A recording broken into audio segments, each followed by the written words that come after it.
mga ka-farmers, so nandito tayo sa aking sagingan.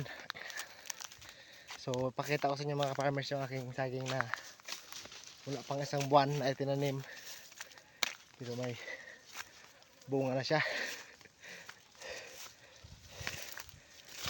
Pakita ko mga ka-farmers, talagang tunay na kuan mga ka-farmers.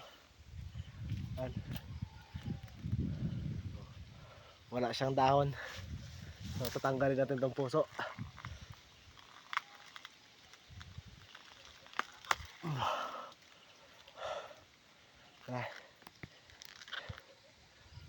So yan, 1, 2, 3, 4, diba? Tanggalin ito para hindi siya magipos ang bunga. Tanggalin natin yung itira natin ang 1, 2, 3, 4, 5, limang sapad. Yan. So meron pa isa mga ka-farmers, dalawa to.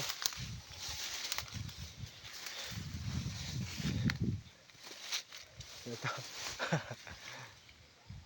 So tanggalin natin yung puso. Yun. So ilang sapad yan? Isa, dalawa, tatlo, apat, palima. Ito tanggalin na nito. Yan. So yun mga ka-farmers, so bilis nagbunga ng ating tinanim na saging na tundan. So yun lang mga ka-farmers. Maraming salamat. Papalo din siyang Facebook page at maraming salamat sa patuloy niyong support. So mag-ingat kayo. God bless. I love you all.